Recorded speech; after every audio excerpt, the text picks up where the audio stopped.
Hi everyone, and welcome to our 9th lesson in the Lord of the Flies GCSE revision guide. If you haven't seen any of these videos so far, basically what we're doing each week is we're going through characters, themes, context about the author, model paragraphs, model answers, everything that you need to have a good toolkit ready to write your GCSE essay on the Lord of the Flies. If that sounds like something you'd be interested in, please consider watching the rest of this video for a start, and then potentially watching some of the previous weeks. So over the last 8 weeks of this, we have been going through character studies of Ralph, Jack, Piggy, Simon, the Beast. All of those had model paragraphs, as well as lots of quotes that could help you with those characters if they come up in the exam, which they definitely could. They're the most likely, in fact.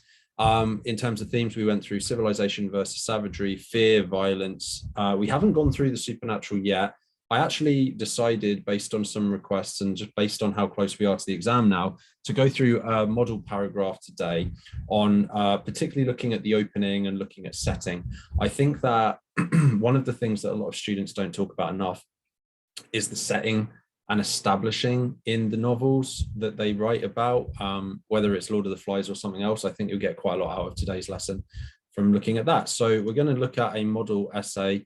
We're going to look at how you can get a level 9, hopefully. It's not a video game thing, but you know, I like the idea of level 9 unlocked. So how does William Golding set the scene for the novel in the opening chapter? That's the question that I'm going to be reading a model answer from. And as I said, lots of students are really good at looking at quotes to do with what characters say to each other, how characters are described, all that good stuff. Less are good at looking at like the opening scene and how it establishes certain things. And if you can do that, that is a huge deal within your own essay writing. So yeah, we'll just dive straight in and see what we come up with, same as usual. If you like this content, please do give it a thumbs up or comment down below.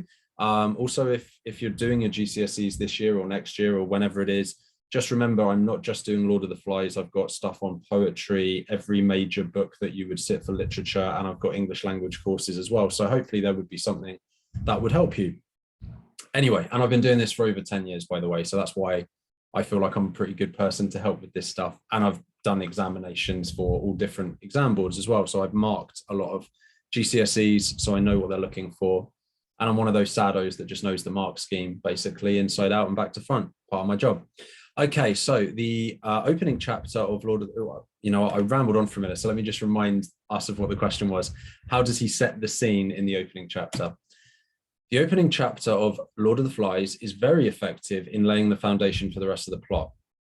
Characters become instantly recognizable and significant. The surroundings around the characters become very clear and leave you with a vivid image in your mind whilst reading. Also, the use of language helps the situation become familiar, with spectacular detail during descriptions. All of these factors together help build a very strong and effective chapter, as the script from then on becomes vaguely predictable, with the readers expecting to know the characters and layout well enough to recognize their reactions to any or all situations that may arise. Now, this is a reasonably good introduction. It does introduce some of the things that will be talked about. One of the things that's interesting is it's quite evaluative. So it actually just sort of talks about how the setting and establishment makes the characters predictable. So that's almost like it's sort of evaluating a little bit the novel. I'm not sure I'm a huge fan of that. I don't think that that's probably the best thing for you to do in your introductions, but I do think that it's good potentially on a question like this to put a brief introduction and just lay out for the examiner what you're going to be looking at in terms of the setting and what you think you will see in it. Okay, so then the introduction of characters opens the chapter in suspense, as all is not revealed immediately. The fair boy and the fat boy. Golding's approach in the opening chapter to the characters is effective, as it doesn't introduce them by name, but more by personality type. Upon reading this, you automatically believe you know the two characters and feel comfortable envisaging the two children stranded on an island, rather young and clueless to the dangers of the island, with the concept of no food, water, shelter, or food not phasing them. So, this is a real essay. So as I go through it, there are going to be some really interesting little errors potentially, or little waffles. So the concept of no food, water, shelter, or food not phasing them That doesn't really make sense, does it? So be careful of that stuff. Proofread your work well. The concept of no food, maybe in brackets, and the lack of food not phasing them, water, shelter. Anyway, I get what they're saying. This also shows their immaturity, as a normal adult would immediately try to work a logical and strategic yet plausible plan of getting back to reality or how to survive. I wouldn't use what this is called an ampersand, that little symbol. I wouldn't use an ampersand in your actual essay either, just letting you know that. It's not very formal. It's better not to do that. The fact that later on the fat boy later, again, we've got that same waffle, is addressed by Piggy strengthens the stereotype placed upon him, with the fair boy being given quite a polite and gentle name of Ralph. This is a really good overall point, talking about the way that it's the fair boy and the fat boy. If you talk about this, which I think is a good quote, especially if you're talking about Ralph or Piggy or how they're represented at the start, you could talk about the connotations of fair versus the connotations of fat. You could talk about the juxtaposition between the two boys. I think that all of that is really good. This is not brilliant, to be totally honest. This is like level 5 at the moment. But the way you would boost this up to the level 9 is you would talk about how the characters are immediately stereotyped. You talk about the juxtaposition, the connotations of fair versus fat. You talk about how that kind of establishes likely what they're going to be like. And then you might add in about the fact that it's Piggy versus Ralph as well. And I would add in as well, on top of that, the fact that Piggy didn't want to be called Piggy. He confides that in Ralph, and Ralph betrays him immediately. So all of that is really good stuff. William Golding's use of descriptive language builds a clear image of the scenery. All round him, the long scar smashed into the jungle with a bath of heat. Such attention to detail allows us as the readers to be part of the story, placing us right in the scenery. The use of onomatopoeia such as smash puts emphasis on the beforehand scenes we weren't exposed to, as we aren't told they're in a plane crash, yet the fact the scar smashed into the island lets us know it was something with pretty heavy impact. It is quite a violent term. Describing it as a scar also tells a story, as you regard a scar as being something unsightly and unwelcomed, possibly damaging attractive scenery. It shows us that it has reversed the image, it has damaged the island significantly. The metaphor scar may also imply that the damage caused was irreversible, as scars often are, which in turn just emphasizes the impact the children and previous events have had on the island. That is a really good paragraph. This is one of the reasons I chose this essay out of, who knows how many essays there are out there. But this is what I'm really talking about. At the start, I was saying about how students don't really use setting enough, especially with books like Lord of the Flies. And yet Lord of the Flies, William Golding has put so much setting in here that can be used. So try and look at that setting, look at that scenery, look at what it represents. Look and see if it's got any interesting like representation, symbolism. Pathetic fallacy is a big thing in this book, right? This is really good analysis. And what it also does, which I think is really good, by the way, this paragraph is so much better than the last one, right? So much better. But the other thing that this does is it shows such a good understanding of the novel, because, any student 3 or 4 weeks out from the exam can cram like 10 quotes for each character and then regurgitate them on the day, right? That's not really what's going to get you a level 9. What's going to get you a level 9 is doing things that are a little bit outside of the box, talking about the setting, talking about the scenery, talking about different impacts, that sort of thing, that different parts of Golding's writing had. And so if you can do that, you're actually much more likely to get the level 9 than if you just remember 5 or 10 Ralph quotes and then just hope that Ralph comes up in the exam. Having said that, obviously you do still need to know those examples too. So I'm not saying don't remember quotes. I'm just saying try and think outside the box. And one of the major things I've tried to do with my other videos on these characters is give you less common quotes for characters and themes, because that is just going to help show the examiner more that you understand the text better than the other GCSE students sitting the exam. One of the big things missing from this essay at the moment, and I will add some if I have to for us, is context. At the moment, there's very little context. So for this particular paragraph, I would talk about World War II context. I would talk about how Golding fought in World War II. He would have seen plane crashes. He would have seen all different terrains being destroyed by war. And so the island being destroyed by war here would just be one example of that, effectively. Okay, so the way the characters are portrayed hints at a possible chance of survival. Nobody don't know we're here. During a conversation early on between Piggy and Ralph, again, don't use the ampersand. Don't do this in your exam. Okay. Piggy intends to inform Ralph they're stranded as no one actually knows they're there. But as a matter of fact, expresses that somebody does in fact know they're on the island. This is because the double negative comment actually contradicts itself, and by intending to say nobody knows their whereabouts, he actually does the opposite. Yeah, nobody don't know we're here suggests somebody knows we're here. That's true. That's very perceptive as well. A double negative, yeah. I didn't not do it would be the same as saying I did do it.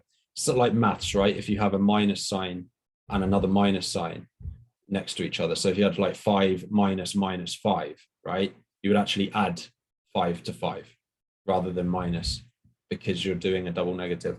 Anyway, I'm not a maths teacher. Anyway, this could be argued that Golding is doing this intentionally to push you to read on by leaving you, in a sense, subliminal messages. This also shows the importance of the character's personality type. Characters, don't forget your apostrophes, people. Do not forget your apostrophes. As Piggy can be perceived as quite dopey, only through him can Golding voice such uneducated comments and effectively and at the same time very cleverly hint at survival. Now here is a paragraph that has some serious problems, and it's good for us to look at these too. Okay, so again, this is quite, it's kind of up and down, because on the one hand, I love the fact that they've picked out a double negative, and I think that's really good. By the way, this isn't one of my students directly, this essay, so I feel a bit better about that, because I am sort of insulting it a little bit. I don't mean that in a bad way. I'm just trying to say what could be done to improve it. That's what I'm trying to get out of this for you as you watch this. So he or she, I don't know who it is, honestly, starts with the double negative thing, which is really good, really smart. That could be the makings of a beginning of a level 9. But then, unfortunately, talking about how Golding is putting in subliminal messages, that's kind of creative. You could maybe keep that added in. I'm not sure I agree with it, but okay. But then to say that Piggy is perceived as a dopey character is actually really quite a problem, because Piggy is clearly, like, if not the smartest boy on the island, then certainly one of the smartest boys on the island. So he certainly isn't dopey. And yes, he speaks with non-standard English because of his upbringing and stuff like that, but he's incredibly intelligent, and he's the voice of reason on the island.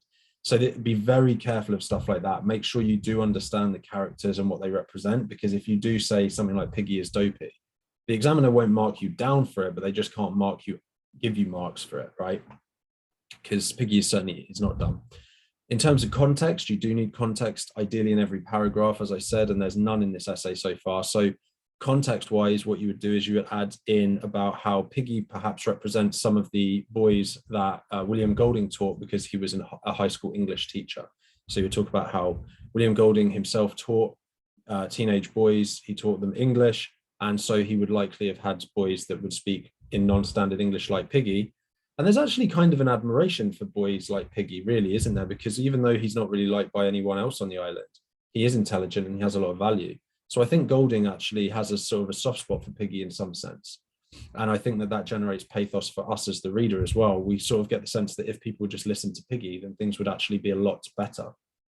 And then Piggy, of course, is a microcosm, like a small example of some of the problems in our world. Quite often the smart people that have great things to say are shouted down by more popular voices. And, you know, in the sort of social media age where the more likes and follows you get for a comment seems to be the more important thing than actually how true the comment is, I think that that's actually really quite significant. And you could do some really good reader response on that. The conch acts as a means of authority, and Ralph soon becomes graced with power. The children gave him the same simple obedience they had given to men with megaphones, the men with megaphones. This shows Ralph as the natural leader and puts him in the same figurehead role as the parents. The conch shows authority and is soon likened to the megaphones of the parents. It almost shows Ralph as a religious symbol, as if he has the power of God now, he has full control of the island, and everyone is at his lead while he knocks on a rock taller than everyone there with the conch. It is argued that this is a very important factor during the opening chapter of Lord of the Flies, as you wonder whether the conch is going to fall into the wrong hands, and in turn the authority and power that comes with it, soon overpowering the natural but fair leader, Ralph. Again, this is one of the paragraphs why I picked this one. That is so good. Contextually, I would talk about how William Golding was a Christian. And so he also, I think, uses the conch in a similar way to how ancient leaders in the Bible would have used ram's horns. So, for example, you've got Moses. Moses went up Mount Sinai to get the 10 Commandments to bring down to the people, right? Ralph goes up the mountain with Simon and Jack to see what's going on, comes back down. He's the one that blows the conch. A conch is a natural object that you blow into and it creates sound in a similar way to a ram's horn. So I think that you could talk about links, well, as it says, it links to this religious symbolism.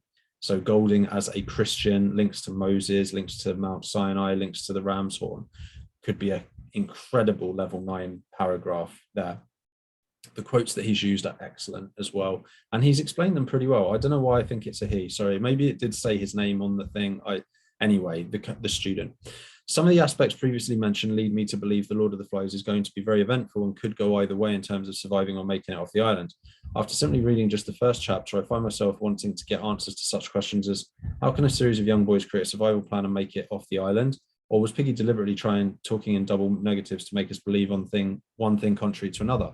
Golding has created a very effective opening scene and should appeal to a vast audience, urging them to read on further after appealing so strongly during the opening chapter. Now, this paragraph isn't a great conclusion, but what it is it's a very good sort of reader response. So for most of you, it's good for you to give some engagement as well, reader response as to how you think or feel about different moments in the novel. And that's the rest of the essay. So yeah, I think that if you add some reader response in generally to your answer, that's also going to boost it up. So yeah, there you have it. Really, that's the essay on setting. There's loads of good quotes in here that you can literally use. I've given you some context which you should integrate in, as long as context is part of your exam board, which, you know, unless you're doing one of the smaller ones, it definitely will be. Try and analyze a little bit more deeply than this student has overall, but, you know, linking it to what symbolism is in there, connotations, imagery, all that was really good from this candidate. The only other thing that I haven't mentioned, which I mention in most of my videos on most of these model essay videos that I do, if you haven't seen them on some of the other books you're doing this year or for your GCSEs, please check those out as well. I talk about strong points at the beginning. This particular essay hasn't necessarily had brilliant points at the start. Some of them have. So the way the characters are portrayed hints at a possible chance of survival. That's a pretty good starting point. Golding's descriptive language builds up a clear image of the scenery. That's okay, but I would have liked to have seen builds a clear image of a negative image of the scenery or destructive image of the scenery. So try and make your points nice and focused, so that as examiners, we know exactly what you're trying to get at. Other than that, I hope that was useful. Feel free to give it a thumbs up if you like the video, comment down below, questions, whatever you need. I've enjoyed the comments I've got so far, and I will see you in the next one. Thank you very much.